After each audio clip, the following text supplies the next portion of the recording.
Hello, this is Vandra, and today I decided to read Anna Karenina. And I have been reading this book, and I thought I should just record this book. And this is going to be the first page, and inshallah, I think I'm going to read it to the end. So let's just begin with it. It's the part 1, and here it goes. All happy families resemble one another. Each unhappy family is unhappy in its own way. Everything was upset in the Oblonsky's house. The wife had discovered an intrigue between her husband and their former French governess, and declared that she would not continue to live under the same roof with him. This state of things had now lasted for 3 days, and had not only the husband and wife, but the rest of the family and the whole household suffered from it. They all felt that there was no sense in their living together, and that any group of people who had met together by chance at an inn would have had more in common than they.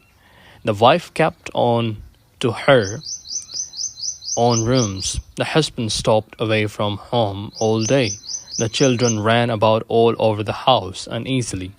The English governess quarrelled with the housekeeper and wrote to a friend asking if she could find another situation. The cook had gone out just at dinner time the day before and had not returned, and the kitchen maid and the coachman had given notice. On the third day after his quarrel with his wife, Prince Stephen Arkadovich Oblonsky, Steva as he was called in his set in society, woke up at his usual time, 8 o'clock, not in his wife's bedroom, but on the Morocco leather-covered sofa in his study. He turned his plump, well-kept body over on the stringy sofa, as if he wished to have another long sleep, and tightly embracing one of the pillows, leant his cheek against it, but then suddenly opened his eyes and sat up. Let me see. What was it? He thought, trying to recall his dream. What was it? Oh yes, Alabin was giving a dinner party in the in Darmstadt, but somewhere in America. Oh yes, Darmstadt was in America, and Alabin was giving the party.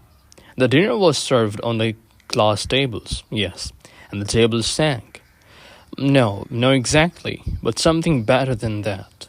And then there were some kinds of little decanters that were really women. His eyes sparkled merrily, and he smiled as he sat, thinking, yes, it was very nice.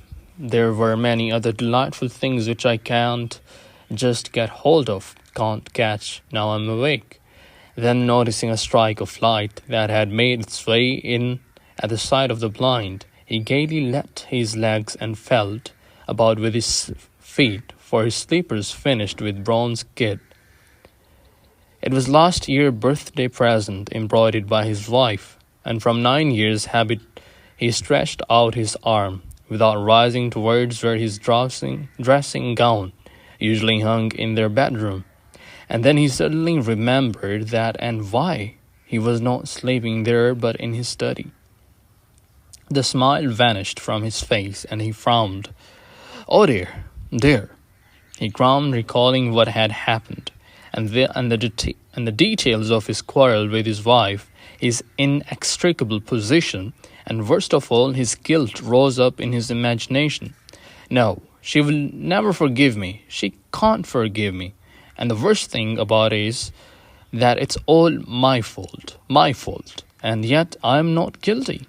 That's the tragedy of it, he thought. Oh dear, he muttered despairingly as he recalled the most painful details of the quarrel.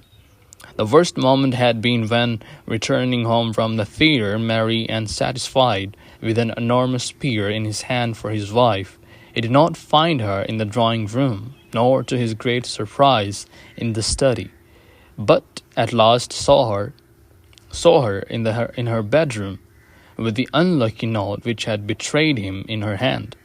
She sat there, the careworn, ever bustling, as he thought, rather simply Dolly, with the note in her hand, and took a look of terror, despair, and despair and anger on her face.